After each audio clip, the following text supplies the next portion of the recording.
Hi, I'm John Green. This is Crash Course U.S. History, and today we're going to talk about slavery, which is not funny. Yeah, so we put a lay on the eagle to try to cheer you up, but let's face it, this is going to be depressing. With slavery, every time you think like, oh, it couldn't have been that bad, it turns out to have been much worse. Mr.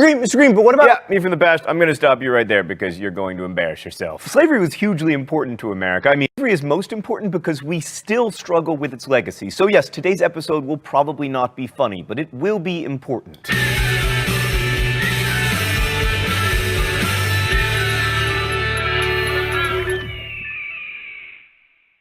So the slave-based economy in the South is sometimes characterized as having been separate from the market revolution, but that's not really the case. Without Southern cotton, the North wouldn't have been able to industrialize, at least not as quickly, because cotton textiles were one of the first industrially produced products and the most important commodity in world trade by the 19th century. And 3/4 of the world's cotton came from the American South. And speaking of cotton, why has no one mentioned to me that my collar has been half popped this entire episode like I'm trying to recreate the Flying Nun's hat? And although there were increasingly fewer slaves in the North as northern states outlawed slavery, cotton shipments overseas made northern merchants rich, northern bankers financed the purchase of land for plantations, northern insurance companies insured slaves who were, after all, considered property and very valuable property. And in addition to turning cotton into cloth for sale overseas, northern manufacturers sold cloth back to the South where it was used to clothe the very slaves who had cultivated it. But certainly the most prominent effects of the slave-based economy were seen in the South. The profitability of slave-based agriculture, especially king cotton, meant that the South would remain largely agricultural and rural. Slave states were home to a few cities, like St. Louis and Baltimore, but with the exception of New Orleans, almost all Southern urbanization took place in the upper South, further away from the large cotton plantations. And slave-based agriculture was so profitable that it siphoned money away from other economic endeavors, like there was very little industry in the South. It produced only 10% of the nation's manufactured goods,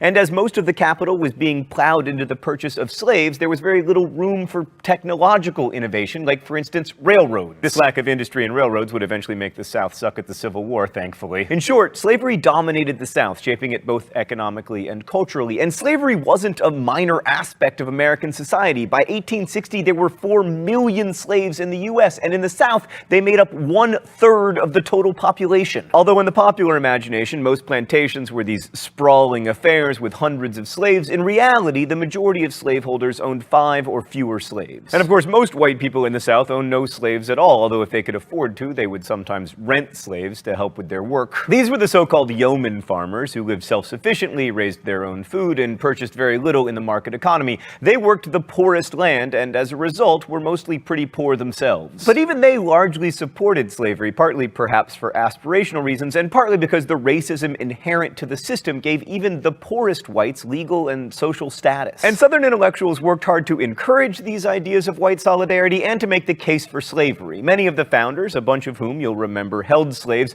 saw slavery as a necessary evil. Jefferson once wrote, quote, "As it is, we have the wolf by the ear, and we can neither hold him nor safely let him go. Justice is in one scale and self-preservation in the other." The belief that justice and self-preservation couldn't sit on the same side of the scale was really opposed to the American idea, and in the end, it would make the Civil War inevitable. But as slavery became more entrenched and as ideas of liberty and political equality were embraced by more people, some Southerners began to make the case that slavery wasn't just a necessary evil. They argued, for instance, that slaves benefited from slavery. Because, you know, their masters fed them and clothed them and took care of them in their old age. You still hear this argument today, astonishingly. Its paternalism allowed masters to see themselves as benevolent and to contrast their family-oriented slavery with the cold, mercenary capitalism of the free labor North. So yeah, in the face of rising criticism of slavery, some Southerners began to argue that the institution was actually good for the social order. One of the best-known proponents of this view was John C. Calhoun, who in 1837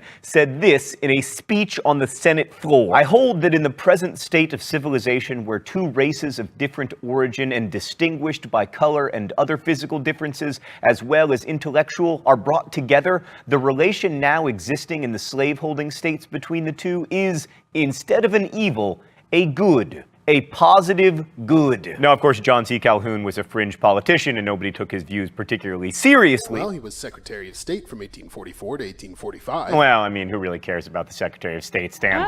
He was also Secretary of War from 1817 to 1825. All right, but we don't even have a Secretary of War anymore. And he was Vice President from 1825 to 1832. Oh my God, were we insane? We were, of course, but we justified the insanity with biblical passages and with the examples of the Greeks and Romans and with outright racism, arguing that black people were inherently inferior to whites and that not to keep them in slavery would upset the natural order of things, a worldview popularized millennia ago by my nemesis, Aristotle. God, I hate Aristotle. You know what defenders of Aristotle always say? He was the first person to identify dolphins. Well, okay. Dolphin identifier. Yes, that is what he should be remembered for, but he's a terrible philosopher. Here's the truth about slavery. It was coerced labor that relied upon intimidation and brutality and dehumanization. And this wasn't just a cultural system, it was a legal one. I mean, Louisiana law proclaimed that a slave owes his master a respect without bounds and an absolute obedience. The signal feature of slaves' lives was work. I mean, conditions and tasks varied, but all slaves labored usually from sunup to sundown and almost always without any pay. Most slaves worked in agriculture on plantations, and conditions were different depending on which crops were grown. Like slaves on the rice plantations of South Carolina had terrible working conditions, but they labored under the task system, which meant that once they had completed their allotted daily work, they would have time to do other things. But lest you imagine this is like how we have work and leisure time, bear in mind that they were owned and treated as property. On cotton plantation, most slaves worked in gangs, usually under the control of an overseer or another slave who was called a driver. This was back-breaking work done in the southern sun and humidity, and so it's not surprising that whippings or the threat of them were often necessary to get slaves to work. It's easy enough to talk about the brutality of slave discipline, but it can be difficult to internalize it. Like, you look at these pictures, but because you've seen them over and over again, they don't have the power they once might have. The pictures can tell a story about cruelty, but they don't necessarily communicate how arbitrary it all was, as, for example, in this story told by a woman who was a slave as a young girl. The overseer went to my father one morning and said, "Bob, I'm gonna whip you this morning." Daddy said, "I ain't done nothing." And he said, "I know it. I'm gonna whip you to keep you from doing nothing." And he hit him with that cowhide. You know, it would cut the blood out of you with every lick if they hit you hard. That brutality, the whippings, the brandings, the rape, was real, and it was intentional because in order for slavery to function, slaves had to be dehumanized. This enabled slaveholders to rationalize what they were doing, and it was hoped to reduce slaves to the animal property that is implied by the term chattel slavery. So the idea was that slaveholders wouldn't think of their slaves as human, and slaves wouldn't think of themselves as human.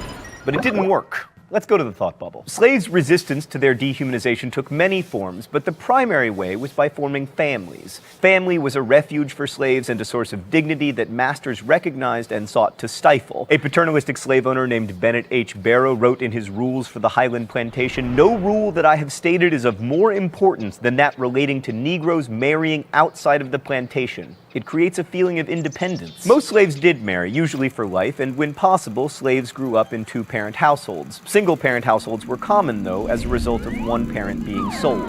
In the Upper South, where the economy was shifting from tobacco to different, less labor-intensive cash crops, the sale of slaves was common. Perhaps 1/3 of slave marriages in states like Virginia were broken up by sale.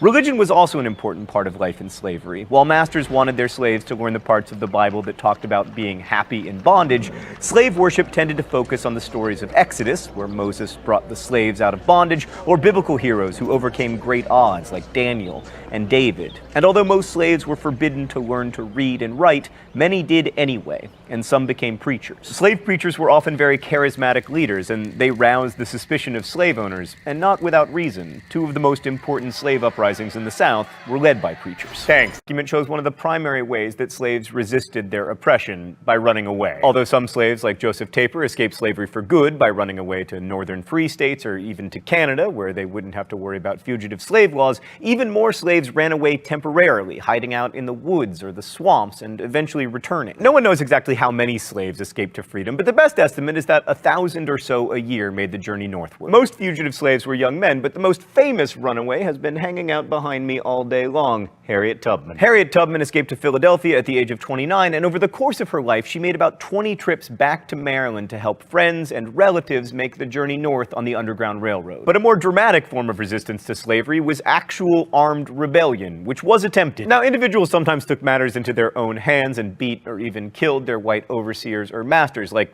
Bob, the guy who received the arbitrary beating, responded to it by killing his overseer with a hoe. But that said, large-scale slave slave uprisings were relatively rare. The four most famous ones all took place in a 35-year period at the beginning of the 19th century. Gabriel's Rebellion in 1800, which we talked about before, was discovered before he was able to carry out his plot. Then in 1811, a group of slaves upriver from New Orleans seized cane, knives, and guns and marched on the city before militia stopped them. And in 1822, Denmark Vesey, a former slave who had purchased his freedom, may have organized a plot to destroy Charleston, South Carolina. I say may have because the evidence against him is disputed and comes from a trial that was not fair. But regardless, the end result of that trial is that he was executed, as were 34 slaves. But the most successful slave rebellion, at least in the sense that they actually killed some people, was Nat Turner's in August 1831. Turner was a preacher, and with a group of about 80 slaves, he marched from farm to farm in Southampton County, Virginia, killing the inhabitants, most of whom were women and children because the men were attending a religious revival meeting in North Carolina. Turner and 17 other rebels were captured and executed, but not before they struck terror into the hearts of whites all across the American South. Virginia's response was to make slavery worse, passing even harsher laws that forbade slaves from preaching and prohibited teaching them to read. Other slave states followed Virginia's lead, and by the 1830s, slavery had grown, if anything, more harsh. So this shows that large-scale armed resistance was, Django Unchained aside, not just suicidal, but also a threat to loved ones and really to all slaves. But it is hugely important to emphasize that slaves did resist their oppression. Sometimes this meant taking up arms, but usually it meant more subtle forms of resistance, like intentional work slowdowns, or sabotaging equipment, or pretending not to understand instructions. And most importantly, in the face of systematic legal and cultural degradation, they reaffirmed their humanity through family and through faith. Why is this so important? Because too often in America, we still talk about slaves as if they failed to rise up, when in fact, rising up would not have made life better for them or for their families. The truth is, sometimes carving out an identity as a human being in a social order that is constantly seeking to dehumanize you is the most powerful form of resistance. Refusing to become the chattel that their masters believed them to be is what made slavery untenable and the Civil War inevitable. So make no mistake, slaves fought back,